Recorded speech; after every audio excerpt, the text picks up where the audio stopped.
Hey guys, welcome back to my channel. My name is Eva. I work a regular 9 to 5 hashtag cubicle life, but I'm also a developmental book editor and I also write books. So it's been a while since I made a video on this channel, but today I wanted to sit down and film a very relaxed, very chill writer reset and talk about what I've been working on, a project that I sort of shelved, a brand new idea and a brand new project that I'm so excited about, and also just writing stats that I wanted to share with all of you. So in case you're writing your own book and you wanted to take a quick break and watch some content, or you simply enjoy listening to writers yap about writing, grab a cup of tea, chai, matcha, coffee, whatever you prefer. I just have some water in my favorite Central Perk mug, so settle in, get cozy, and let's get started. In case you're brand new to this channel or you simply haven't watched my latest few videos,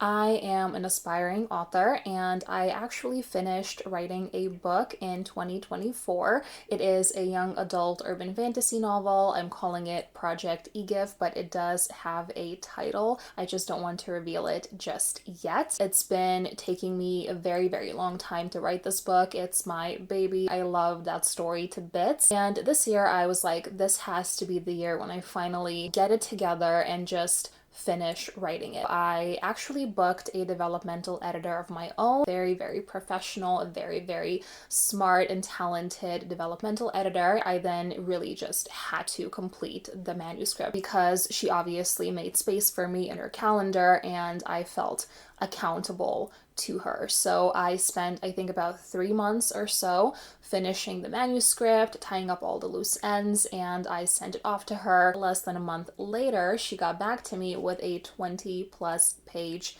editorial letter with just the most invaluable information ever. So I had this plan of doing a writing challenge in the month of November, not necessarily NaNoWriMo. I made a video on that, so you can definitely watch that if you have time. November is when everybody tends to be doing these fun writing challenges, so I was going to challenge myself to spend that month revising Project EGIF, and I had mentioned this on YouTube, and I had this entire plan put together of me filming vlogs and showing you the behind the scenes of me revising, and it just did not happen. I made the choice to actually shelve Project EGIF for a little bit. While it is still fully my story and I'm fully in charge of what happens with the plot lines and the characters, I agreed with so many of the things that she mentioned and the choices that she thinks I could make to make the story stronger. And there are definitely changes that she suggested that I could easily just go into the manuscript,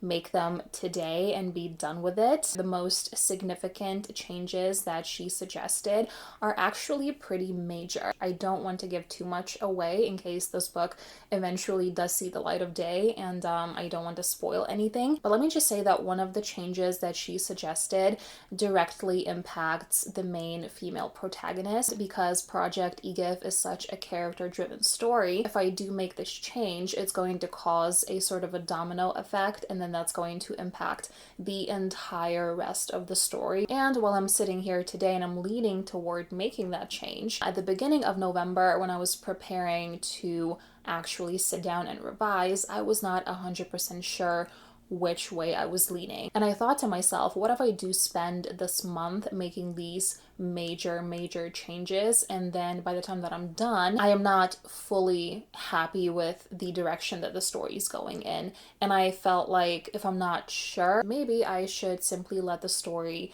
marinate and just sit so that I can have some time to really think about where this character is supposed to go. So that is actually what I've ended up doing. This decision definitely threw a wrench in my plans because I did mention, I think on this channel, I'm pretty sure, that I have wanted to start querying this book in 2025, and I did plan to make the revisions by the end of 2024, and then go through the whole beta reader process, and then eventually start to contact literary agents and obviously vlog the entire process. Now that is going to be pushed back at least a couple of months, and that is not exactly how I planned it, but I feel like that is the right choice to make. So because I had spent those 9 to 10 years writing my first book, and then I was deep in the revision process before I had sent the book off to my editor, I felt like maybe this could be the time for me to just reset, recharge, read some books, watch some TV shows, watch some movies. I did go to see Wicked, by the way, and now the Wicked soundtrack is pretty much all that I listen to, and that's also where I got this cold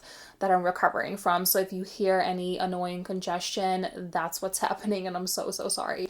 But yeah, I was planning to basically spend at least the month of December just again resetting and re-energizing and preparing myself, and to basically hop back into the Project EGIF revision process in early 2025. And I was definitely doing that in the month of November. I was just going to my 9 to 5 and watching movies and reading books, and also filming videos for my ASMR channel. In case you don't know, that is a thing. I do that. That's such a fun creative outlet. So in case you do enjoy ASMR, I'm going to link it down below for you. But yeah, that's what the month of November was all about. And then I had planned to extend that reset all the way to the end of December. However, I got an itch to write again, and not just an itch, but I also came up with a brand new book idea. This was actually very unexpected. As soon as the idea came to me, I thought, well, it's been a while since I just wrote for fun. I mean, Project EGIF was definitely a fun project to write, and it's, again, my baby. I love it with everything I've got. It's the first full book that I've ever written, but it is the first book in a 3-book series. That's how I'm envisioning the story going, and it is very intricate. There's a lot of world building, and basically whatever happens in book 1 has to somehow tie into what happens in books 2 and 3. So there's so much planning that goes into it. So I thought, you know what, it'd be really fun to just write something for the sake of writing. So I sort of just let it happen, and yeah, I guess I'm writing another book in 2024. So let me give you guys the scoop. It is a dual POV. It's something that I've never done before.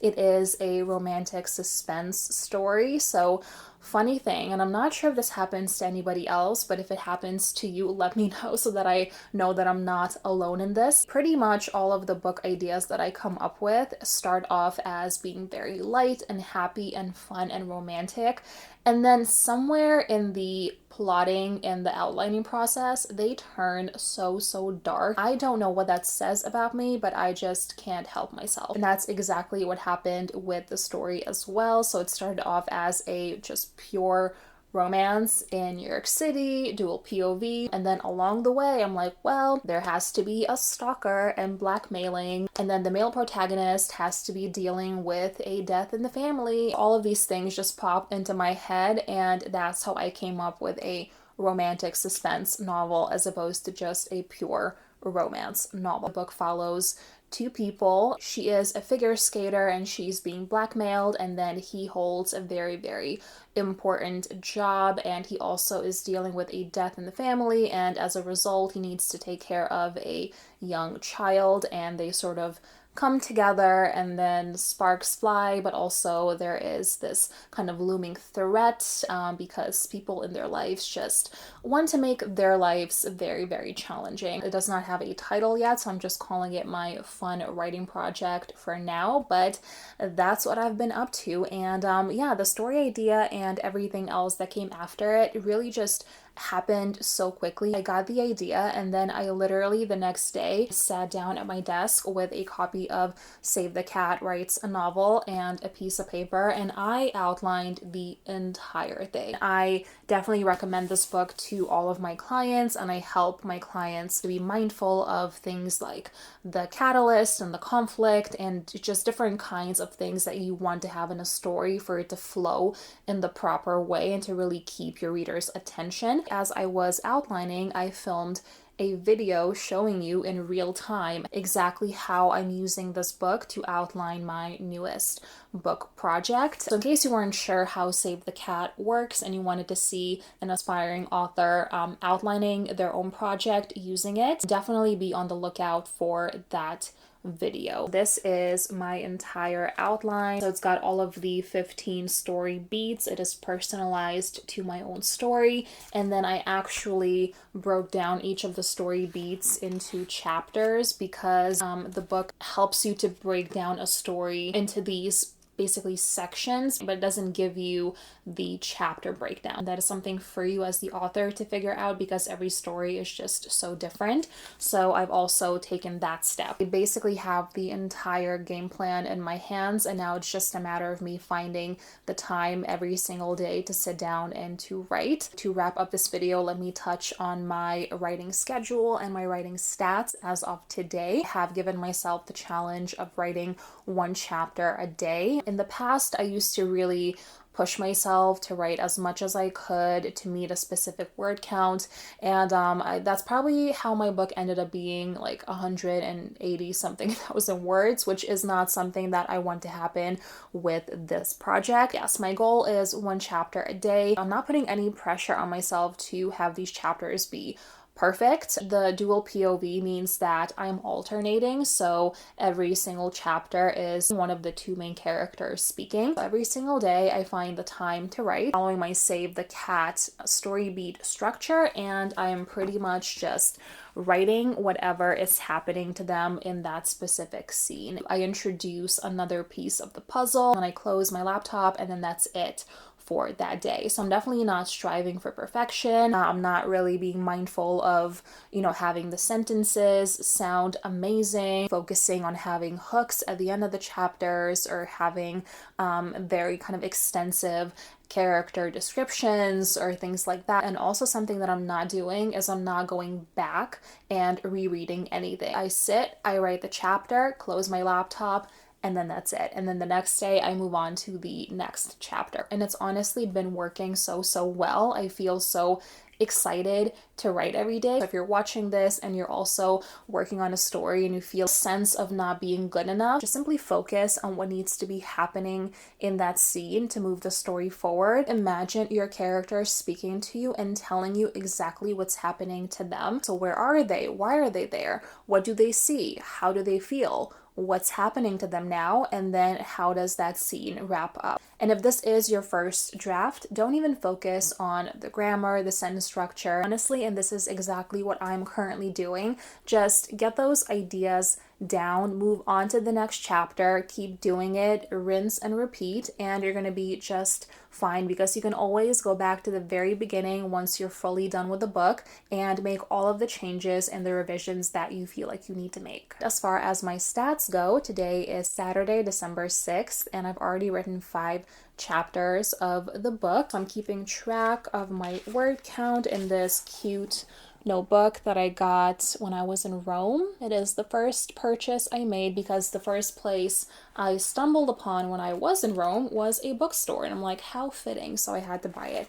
So let me find the word count. All of the 5 chapters combined come out to 7,877 words. So if I write a chapter today and then write another chapter on Sunday, then I think I will have reached around 10,000 words by the end of week 1. And then in terms of the story beats, let me tell you exactly where I'm at. So I'm currently on beat number 3, which is the setup beat, and I will talk about this in my Save the Cat video, but essentially the setup falls within the first 10% of the novel. So that is where I'm at. I have about 3 more chapters to write for the setup beat before I move on to the next beat. This is what I've been up to lately in terms of my writing projects. I have so many videos video ideas. Actually, within the month of November, when I wasn't writing anything, I came up with like at least 5 different video ideas for this channel that I think will be so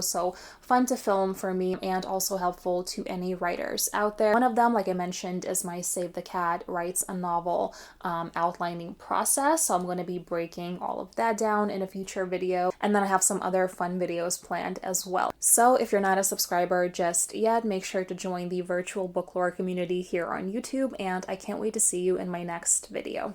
Bye.